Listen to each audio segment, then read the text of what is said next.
जीजा के प्यार में खूनी बनी साली।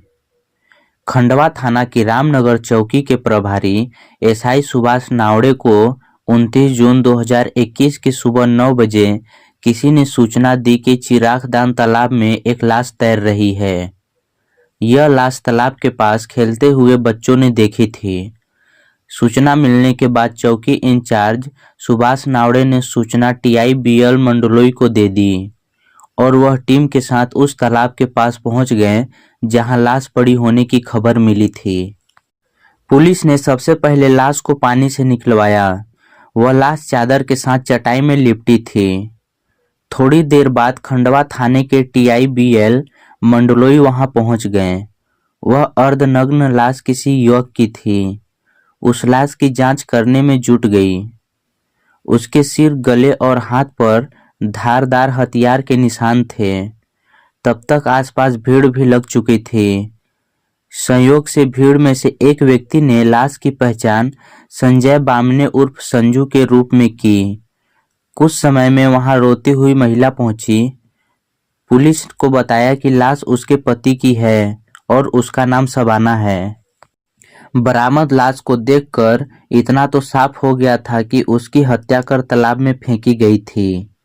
उसका घर नजदीक के माता चौक पर मल्टी में बताया गया। इसकी सूचना मिलते ही मृतक का भाई और परिवार के अन्य सदस्य भी वहां पहुंच गए। उन्होंने ही बताया कि शबाना संजय की विवाहिता पत्नी नहीं है, बल्कि वह उसके साथ पिछले 2 सालों से लिव इन में रह रही थी। उन्होंने हत्या का सीधा आरोप शबाना पर ही मढ़ दिया। घर वालों से शुरुआती पूछताछ के बाद पुलिस ने लाश को पोस्टमार्टम के लिए भेज दी। एसपी ललित गठरे ने इस केस का खुलासा करने के लिए एक पुलिस टीम का गठन किया। टीम में टीआई बल मंडलोई, एसआई राजेंद्र सोलंकी, चौकी incharge Subhash Navade, Parineeta Belkar, ASI Ramesh More, Hifazat Ali, head constable Lalit Kaiswas, Pankaj Solanki, constable Brajpal Chandel, Akash Jadaun, Lakshmi Chauhan, Nikita Tiwari आदि को शामिल किया। आगे के जांच के लिए पुलिस मल्टी पहुंची, जहां मृतक संजय शबाना के साथ रहता था। टीआई मंडलोई ने उसके घर का बारीकी से मुआयना किया। वहां उन्हें खून के कुछ धब्बे मिले। उनमें कुछ धब्बे मिटाने के भी निशान थे। वहीं शबाना की 13 वर्षीय बेटी मिली। वह काफी घबराई हुई थी। कुछ पड़ोसी भी मौजूद थे। पूछताछ में उन्होंने बताया कि शबाना और संजय के बीच अक्सर झगड़ा होता रहता था। संजय खूब शराब पीता था। शराब के नशे में शबाना के साथ वह मारपीट भी किया करता था। इसके अलावा घर में शबाना के बहनोई हाकिम का भी आना जाना था। यह बात संजय को पसंद नहीं थी। हाकिम के जाने के बाद संजय शबाना पर बेहद नाराज होता था। इस जानकारी के आधार पर ही सीएसपी ललित गठरे ने शबाना और उसके बहनोई हाकिम को पूछताछ के लिए थाने बुलाया। पूछताछ के दौरान दोनों ने घुमा फिराकर जवाब दिए। उनकी बातों से पुलिस ने अंदाजा लगा लिया कि यह दोनों बहुत कुछ छिपा रहे हैं और हत्या की जानकारी देने से बचना चाहते हैं।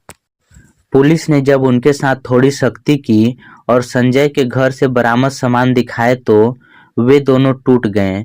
फिर उन्होंने राज की सारी बातें बता दी। उसमें जीजा साली के बीच प्रेम कहानी का खुलासा हुआ। साथ ही उनकी निशानदेही पर हत्या में इस्तेमाल किए गए ब्लेड, खून लगा सिलबट्टा और खून से सने कपड़े बरामद कर लिए। शबाना और हाकिम की प्रेम कहानी के साथ शबाना और संजय के लिव इन रिलेशनशिप जो कहानी सामने आई वह इस प्रकार है। कहानी की शुरुआत शबाना उसकी 32 वर्ष बड़ी बहन जायरा और 40 वर्षीय हाकिम से होती है। बात तब की है जब शबाना महज 16 साल की थी। वह खुद से करीब 2 गुने उम्र की हाकिम से इश्क कर बैठी थी। उनकी मोहब्बत पर उम्र के अंतर का कोई असर नहीं था। दोनों एक दूसरे से बेइंतहा मोहब्बत करते थे। शबाना हाकिम को अपना सब कुछ सौंप चुकी थी।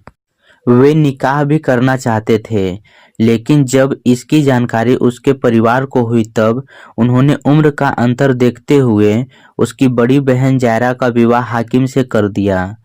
उसके बाद हाकिम शबाना का प्रेमी से जीजा बन गया। हाकिम खूबसूरत जायरा को पाकर बेहद खुश हुआ, लेकिन उसके लिए शबाना को दिल से निकालना मुश्किल हो रहा था।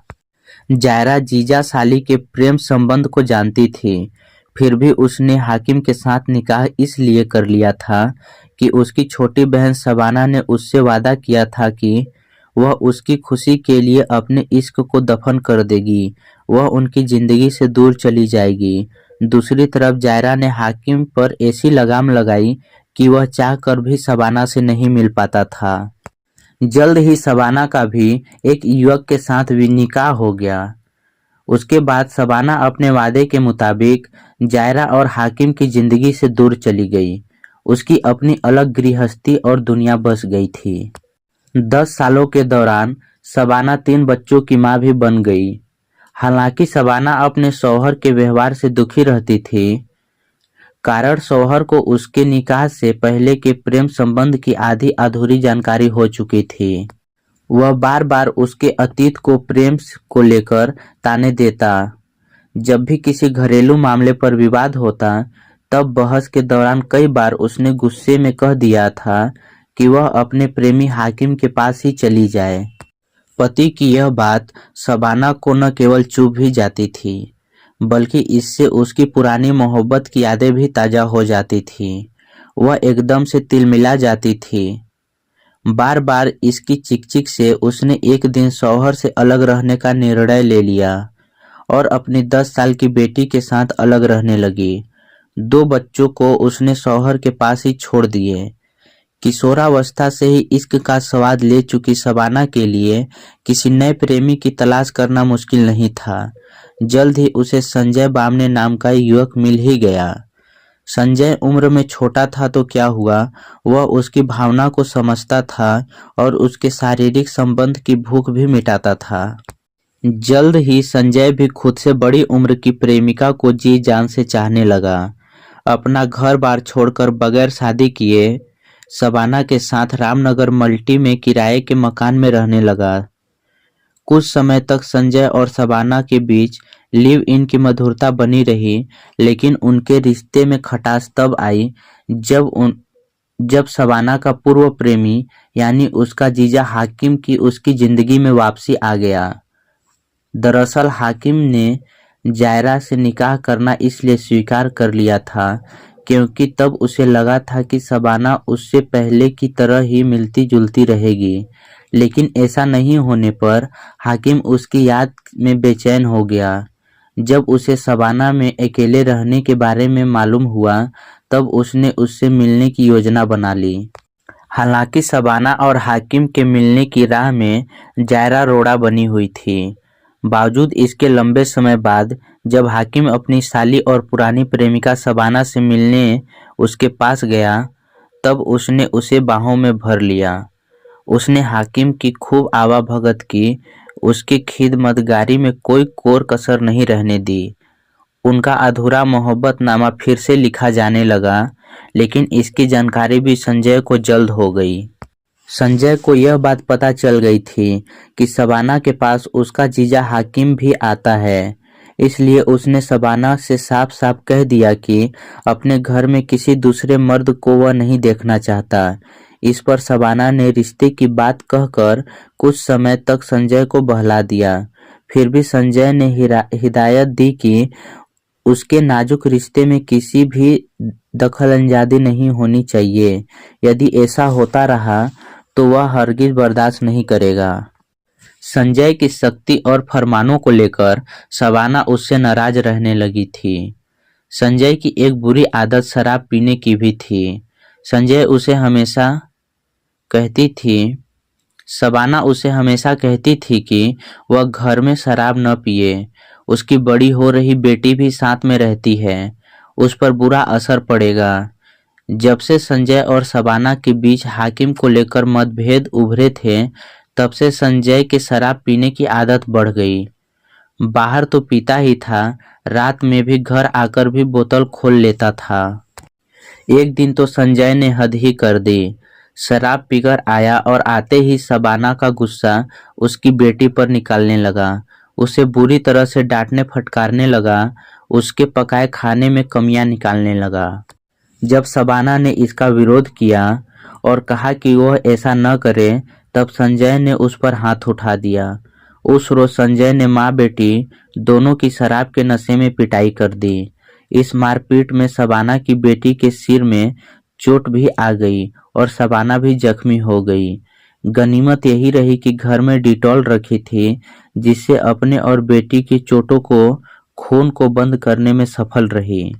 सुबह होने पर संजय ने उससे रात की मार पिटाई को लेकर माफी मांग ली और अच्छी तरह से मरहम पट्टी के लिए पैसे देकर चला गया। साथ में हिदायत भी दी कि इस बारे में किसी को न बताए। 2 दिन तक तो घर में शांति बनी रही, लेकिन तीसरे दिन संजय फिर शबाना से दिन में ही उलझ गया। पड़ोसियों ने आकर उसे समझाया, तब गुस्से में चला गया। उसी रोज हाकिम भी शबाना से मिलने आया।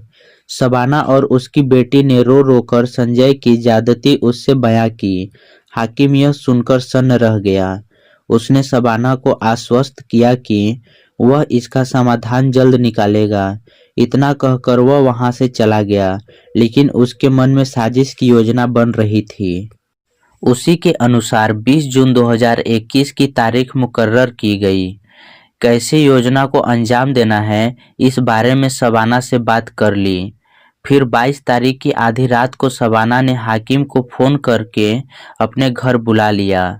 हाकिम बताए समय पर आ गया। फिर उसने गहरी नींद में सो रहे संजय के सिर पर मसाला पीसने वाला सिलबट्टा से मारा। सिलबट्टे के हमले से संजय बेहोश हो गया। फिर हाकिम और शबाना ने मिलकर उसके गले को सर्जिकल ब्लेड से काट डाला। वह ब्लेड हाकिम अपने साथ लेकर आया था।